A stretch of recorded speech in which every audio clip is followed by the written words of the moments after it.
بسم اللہ الرحمن الرحیم۔ اہلا و سہلا مرحبا مرحبا، آمد رمضان مرحبا مرحبا۔ انشاءاللہ پہلا روزہ بروز سموار 11 مارچ کو ہوگا۔ رمضان کے حوالے سے اس کے اعمال اور اس کے فضائل اور اس کی برکات اور عبادات کیا ہوں گی، یہ جانتے ہیں مختلف علماء کرام کی آرائے سے کہ وہ اس بارے میں کیا کہتے ہیں، تو سنتے ہیں انہیں۔ جس کے بارے میں حضرت سلمان فارسی رضی اللہ تعالیٰ عنہ نے بیان کیا کہ حضور نے ہمیں یہ خطبہ ارشاد فرمایا شعبان کے آخری دن، فقال، اور فرمایا، یا ایھا الناس، اے لوگو، قد اظلکم شہر عظیم، تم پر ایک عظمتوں والا مہینہ سایہ فگن ہو گیا ہے۔ ذل کہتے ہیں سائے کو، اظلکم تم پر سایہ فگن ہو گیا ہے، ایک بہت عظمتوں والا مہینہ۔ اب دیکھیں یہ وہی ہے بات جو انگریزی کے محاورے میں ہے کہ coming events cast their shadows before, آنے والے واقعات کا ایک سایہ سا پہلے سے پڑ جاتا ہے۔ تو ابھی مہینہ شروع نہیں ہوا رمضان مبارک کا، لیکن وہ آیا چاہتا ہے، تو گویا کہ اس کا ایک سایہ پہلے آ گیا ہے، جس کو حضور فرما رہے ہیں کہ تم پر سایہ کر لیا ہے ایک ایسے مہینے میں کہ جو بہت عظمتوں والا ہے۔ شہر مبارک، وہ مہینہ بہت برکتوں والا ہے۔ شہر فیہ لیلۃ خیر من الف شہر، یہ وہ مہینہ ہے کہ جس میں ایک رات وہ بھی ہے کہ جو 1000 مہینوں سے افضل ہے۔ اور یہ ظاہر بات ہے قرآن مجید کی صورت ہے مکمل، انا انزلناہ فی لیلۃ القدر وما ادراک ما لیلۃ القدر لیلۃ القدر خیر من الف شہر، اس کی طرف اشارہ ہے۔ اب اس کے بعد جو جملہ ہے، جعل اللہ صیامہ فریضۃ، اللہ نے اس مہینے کا روزہ رکھنا فرض قرار دے دیا ہے۔ وہ قیام اللیل ہی، ایک تو قیام اللیل کے لفظ پر غور کیجیے، اور اس کی راتوں کے دوران کھڑے رہنے کو تطوعا، آزاد مرضی پر چھوڑ دیا ہے۔ کتب علیکم الصیام کما کتب علی الذین من قبلکم لعلکم تتقون، تاکہ تمہارے اندر تقوی پیدا ہو۔ سورہ بقرہ، اللہ تبارک و تعالی نے ارشاد فرمایا، یا ایھا الذین آمنوا کتب علیکم الصیام، اے ایمان والو تم پر روزے فرض کیے گئے، کما کتب علی الذین من قبلکم، اسی طرح جس طرح تم سے پہلے لوگوں پر فرض کیے گئے تھے، لعلکم تتقون، تاکہ تم پرہیزگار ہو جاؤ، متقی ہو جاؤ، اللہ سے ڈرنے والے بن جاؤ، گناہوں سے بچنے والے بن جاؤ، اپنی زندگی کو رب رسول کے احکامات کی روشنی میں گزارنے والے بن جاؤ۔ روزہ ایک پریکٹس ہے، ایک مجاہدہ ہے، ایک جد و جہد ہے۔ جد و جہد کس چیز کی؟ اللہ کی رضا کے مطابق اپنے آپ کو ڈھالنے کی جد و جہد۔ صوم کا لغوی معنی ہوتا ہے رک جانا۔ حلال رزق سامنے پڑا ہے، حلال مشروب سامنے پڑا ہے، حلال رشتہ بیوی کا موجود ہے، لیکن ان سب چیزوں سے حالت روزہ میں رکنا، اللہ کی رضا کے لیے رکنا، اس کا نام روزہ ہے۔ صوم کا معنی رکنے کے ہیں، پرہیز کرنے کے ہیں، بچنے کے ہیں۔ ہر چیز موجود ہے لیکن اللہ کا حکم نہیں ہے تو لہٰذا کھا نہیں سکتے۔ تو رب فرماتے جب جائز چیزیں تو میری مرضی کے بغیر میرے حکم کے نہیں کھا سکتا، تو نے رکنا ہے تو حرام کیسے کھا لیتا ہے؟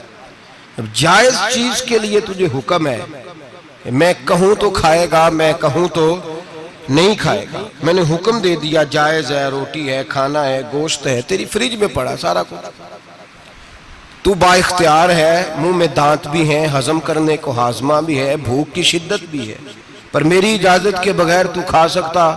روزہ رکھ لیا، اب تجھے حکم نہیں کہ تو کھائے۔ جب جائز چیز میری مرضی کے بغیر نہیں کھا سکتا تو ناجائز کیسے کھائے گا؟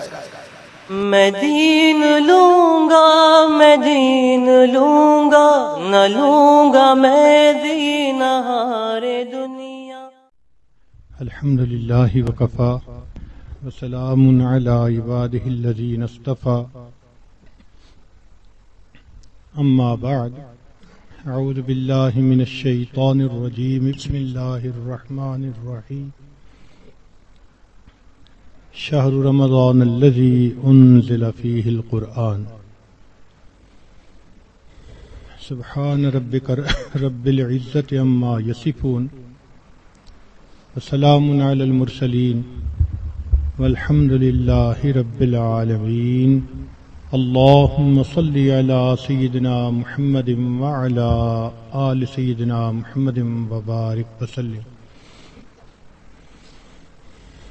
اللهم صل على سيدنا محمد وعلى آل سيدنا محمد وبارك وسلم اللهم صل على سيدنا محمد وعلى آل سيدنا محمد وبارك وسلم۔ آج کی بات فضائل رمضان ہی کے بارے میں ہوگی۔ اسلامی مہینوں کی ابتدا محرم سے ہوتی ہے اور اسلامی مہینوں کی انتہا ذی الحجہ پر ہوتی ہے۔ پہلا مہینہ محرم اور آخری مہینہ ذی الحجہ۔ پہلا مہینہ بھی قربانی کی یاد دلاتا ہے اور آخری مہینہ بھی قربانی کی یاد دلاتا ہے۔ سیدنا ابراہیم علیہ السلام کو 10 محرم کو آگ میں ڈالا گیا تھا اور ذی الحجہ کی 10 تاریخ کو سیدنا اسماعیل علیہ السلام کو اللہ کے نام پر قربان کیا گیا۔ تو اسلامی سال کی ابتدا میں بھی قربانی کا سبق ہے، انتہا میں بھی قربانی کا سبق ہے۔ اب اگر اس سال کے 2 حصے کیے جائیں تو 2 شش ماہیاں بنتی ہیں، پہلے 6 مہینے اور دوسرے 6 مہینے۔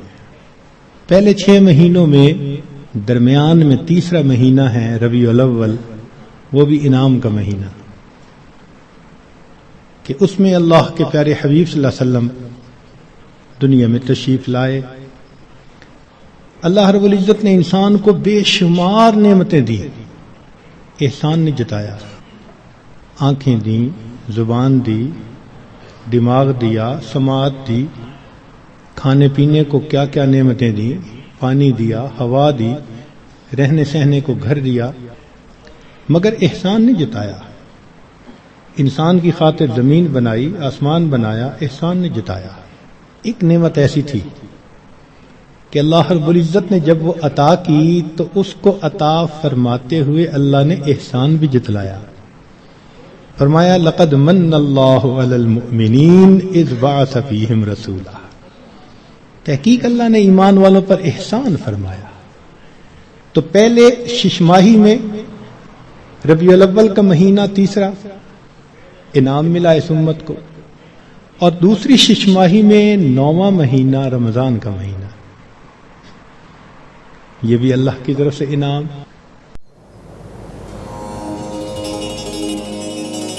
عبادتوں کے چمن کی بہار ہے رمضان، علاج گردش لیل و نہار ہے رمضان، پے طہارت دل آبشار ہے رمضان، پیام رحمت پروردگار ہے رمضان۔ کہ وہ کون سے اعمال ہیں جو رمضان میں انسان خاص طور سے کرتا ہے یا کرنا چاہیے، جس میں سے بہت ساری باتیں تو الحمدللہ میں نے آپ کے سامنے رکھ بھی دی۔ آئیے ایک سرسری طور سے تو رمضان میں کرنے والے اعمال میں سب سے پہلا روزہ، اس کے بعد اللہ نے طاقت استاد دی تو عمرہ کرے، دیکھیں حج کے برابر ثواب ہے۔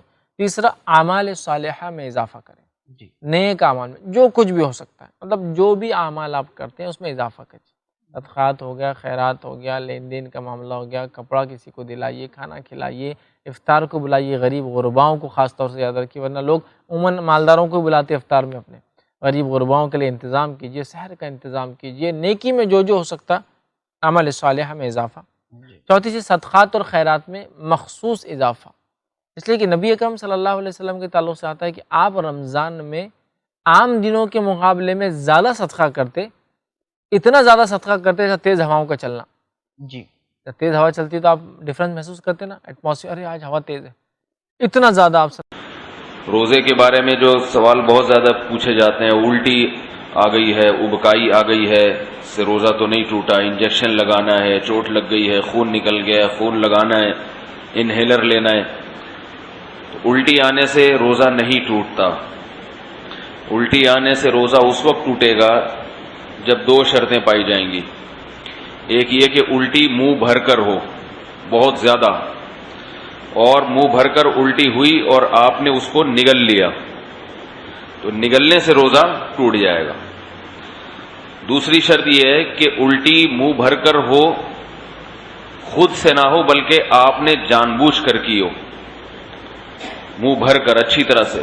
منہ بھرنے کا مطلب یہ ہوتا ہے کہ اتنی زیادہ ہو کہ آپ اگر روکنا چاہیں تو وہ روک نہ سکیں، اس کو منہ بھر کے کہتے ہیں۔ ورنہ اب منہ ہر ایک کا جو ہے کیونکہ وہمی لوگ جو ہے نا، پھر وہ وہمی لوگ جو ہے نا وہ تنگ کرتے ہیں۔ وہمی کہتے ہیں اب مجھے پتہ ہی نہیں چل رہا کہ میرا منہ بھر کے ہوا ہے یا منہ تھوڑا ہوا ہے۔ تو بھائی اب منہ تو آپ کا اپنا ہے، میں تھوڑی پتہ لگا سکتا ہوں کہ آپ کا منہ بھرا ہے کہ نہیں بھرا۔ اس کا ایک فقہا نے ضابطہ بیان کیا ہے کہ اتنا کہ منہ میں روکنا اس کو ممکن نہ ہو۔ تو چھوٹی موٹی ابکائیاں آتی ہیں، چھوٹی موٹی الٹیاں آتی ہیں، یہ اگر نگل بھی لیں تو بھی روزہ نہیں ٹوٹتا۔ ابکائی آئی اور آپ واپس لے گئے تو نہیں ٹوٹتا۔ تو منہ بھر کر ہو اور آپ اس کو نگل لیں، یا نگلیں تو نہیں لیکن وہ منہ بھر کے خود سے نہیں ہوئی بلکہ آپ نے حلق میں انگلی ڈال کے قے کی ہے۔ تو عام طور پر ایسا کوئی کرتا نہیں ہے روزے میں، اس لیے اس کو اتنا بیان کرنے کی ضرورت بھی پیش نہیں آتی۔ اس کے علاوہ گلوکوز چڑھانے سے، انجیکشن لگانے سے روزہ نہیں ٹوٹتا۔ روزہ ٹوٹتا ہے کھانے پینے کے، ناک کے راستے یا منہ کے راستے کوئی چیز پیٹ کے اندر جائے، یا مقعد کے راستے کوئی چیز پیٹ کے اندر جائے۔ آنکھ میں دوا ڈالنے سے روزہ نہیں ٹوٹتا، خوشبو لگانے سے روزہ نہیں ٹوٹتا، خوشبو سونگھنے سے روزہ نہیں ٹوٹتا ہے۔ کان میں دوا ڈالنے سے روزہ ٹوٹتا ہے یا نہیں، اس میں علماء کا اختلاف ہے۔ پہلے جو ہمارے فقہاء ہیں انہوں نے لکھا ہے کہ کان میں دوا ڈالنے سے روزہ ٹوٹ جاتا ہے۔